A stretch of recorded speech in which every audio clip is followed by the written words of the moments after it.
The book for today during Halloween is not spooky, it's not scary, but it has to do with social and emotional. You're saying, what? Well, each crayon has a feeling. And the day the crayons quit was because some of these crayons had some problems with each other. And so Drew Daywalt decided to make this book a lesson to be remembered forever. So if you are like the crayons of the day the crayons quit, you might want to listen to see how we solve the problem between orange and yellow, about blue, about green, and I most definitely think pink is not staying behind, nor beige behind brown. Ready? Here we go.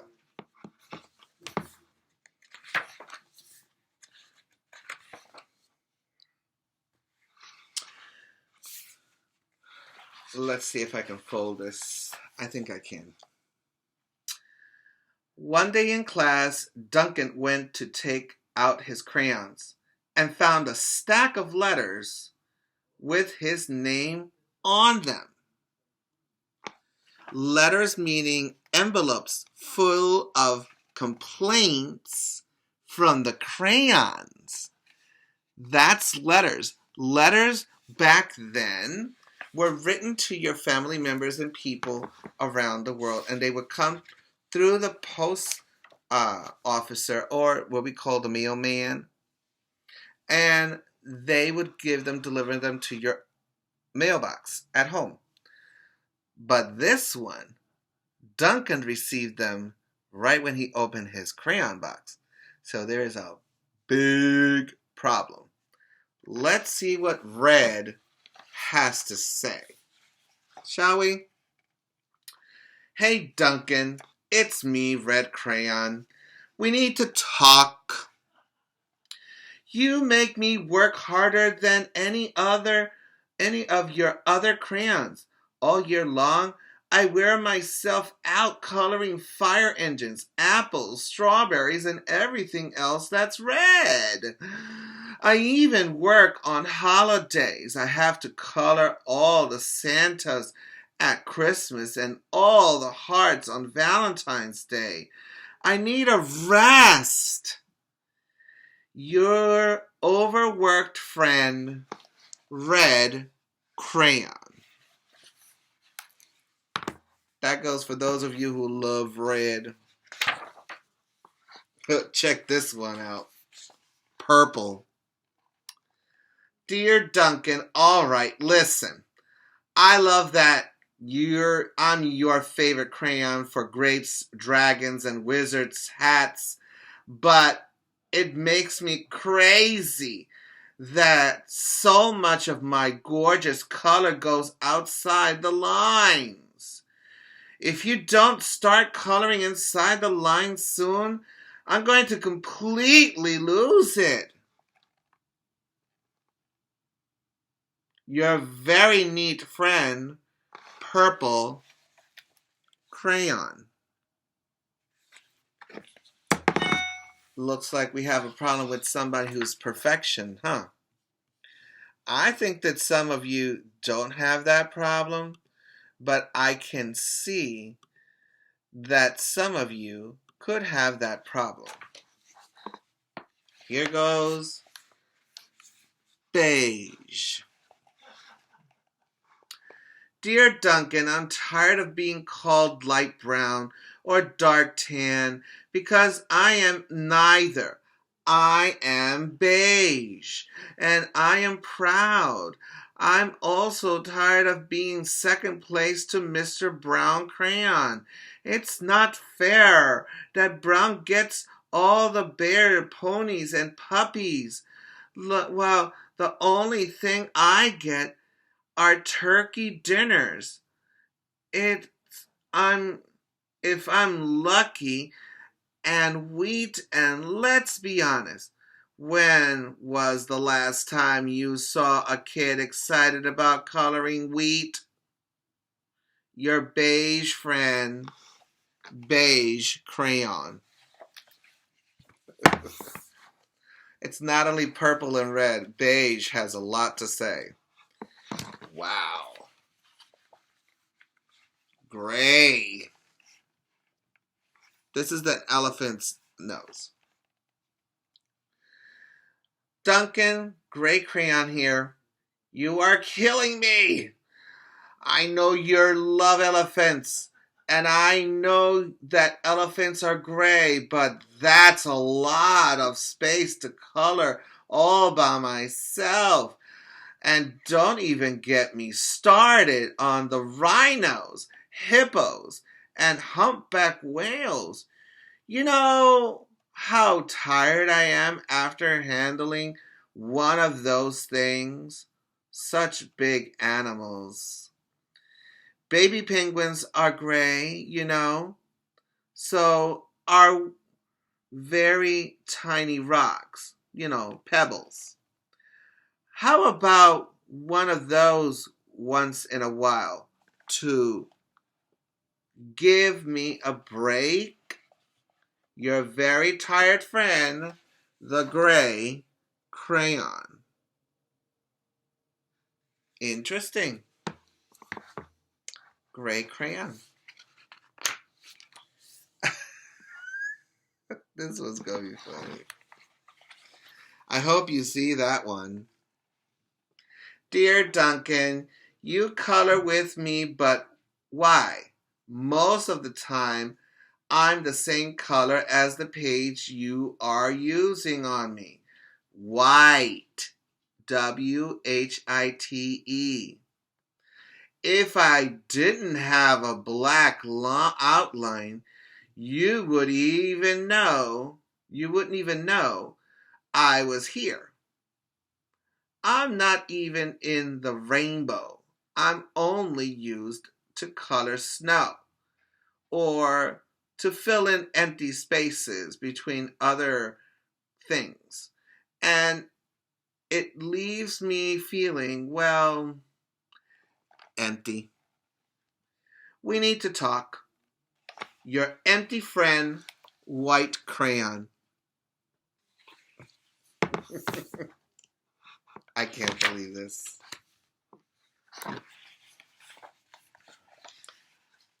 Hi, Duncan. I hate being used to draw the outline of things.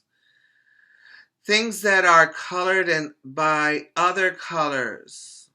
All of which think they're brighter than me. It's not fair when you use me to draw a nice beach ball and then fill in the colors of the ball with all the other crayons. How about a black beach ball sometime? Is that too much to ask? Your friend, Black Crayon. Well, get a load of this one now. Dear Duncan, as Green Crayon, I am writing for 2 reasons. One is to say that I like my work. Loads of crocodiles, trees, dinosaurs, and frogs. I have no problem with and wish to congratulate you on a very successful coloring things green career so far. The second reason I write is for my friend Yellow Crayon and Orange Crayon, who are no longer speaking to each other. Both crayons feel they should be the color of the sun. Please settle this soon because they're driving the rest of the crayons crazy. Your happy friend, Green Crayon.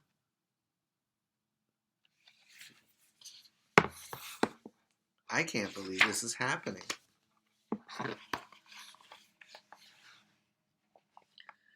Dear Duncan, Yellow crayon here. I need you to tell orange crayon that I am the color of the sun. I would tell him, but we are no longer speaking, and I can prove I'm the color of the sun too. Last Tuesday, you used me to color in the sun on your Happy Farm coloring book. In case you're forgotten, it's on page 7.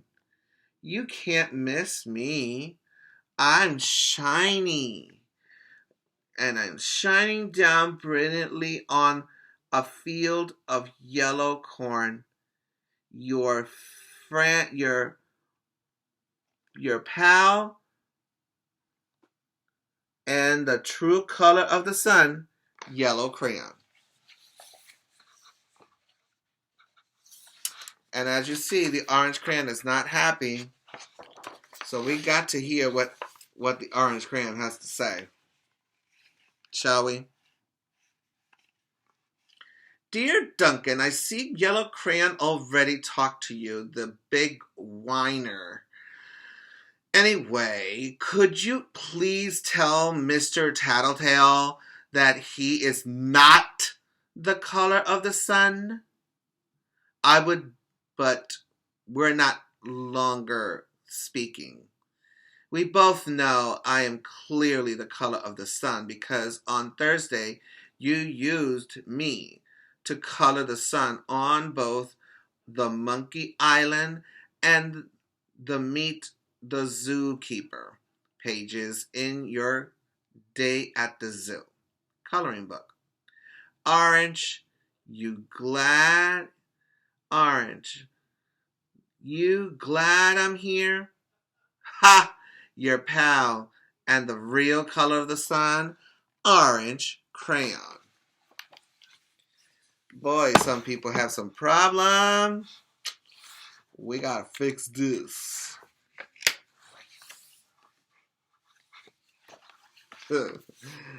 Get a load of this. Here comes blue crayon. Ready? Here it goes. Dear Duncan, it has been great being your favorite crayon this past year and the year before and the year before that.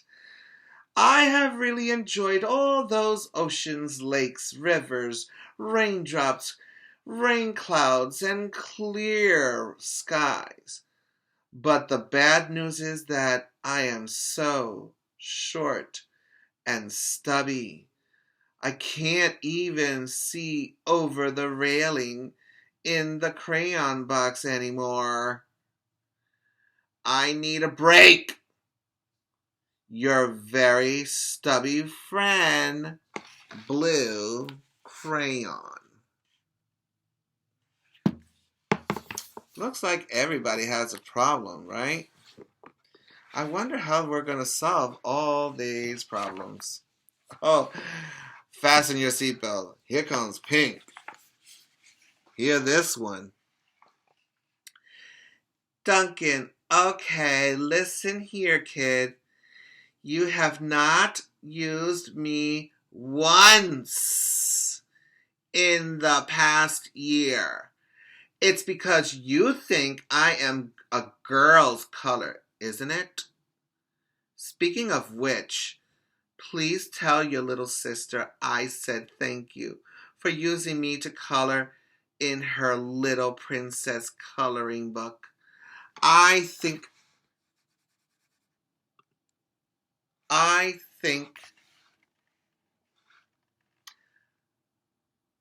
sorry, let me go back, boys and girls. Please tell your little sister I said thank you for using me to color in her little princess coloring book. I think she did a fabulous job of staying inside the lines. Now back to us. could you please use me sometime to color the occasional pink dinosaur or monster or cowboy? Goodness knows they would use a splash of color.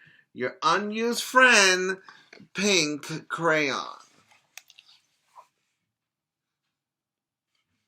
Why, that was very interesting. I've never heard of a pink crayon really complain aloud. But here goes this one. Hey Duncan, it's me, Peach Crayon. Why did you peel off my paper wrapping? Now I'm naked and too embarrassed to leave the crayon box. I don't even have any underwear. How would you like to go to school naked? I need some clothes. Help! Your naked friend, Peach Crayon. And this is the paper that he pulled out from the crayon. I've never seen this before.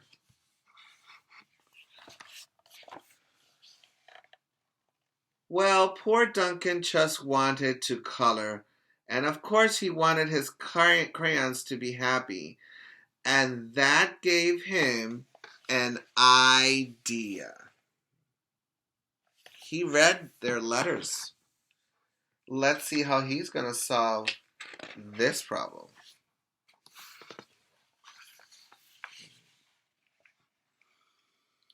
When Duncan showed his teacher his new picture, she gave him an A for coloring. And if you see, he used every color crayon he had. If you see, there's a black rainbow, a black ball floating in the water. It's very funny because floating in the water and it's green. It's like I've never seen green water, but I can understand what Blue was requesting because that's what Blue was telling him. He needed a break. And an A for creativity. So look, he joined every little piece of every crayon to one crayon. The end. Did you like The Day the Crayons Quit by Drew Daywalt? Well, that's the reason that the teachers and our teacher assistants, just like you have here, are dressed in crayons. Crayons. Treat your crayons nice. They want to be loved and cared. Remember, smart is not something you are. Smart is something you get.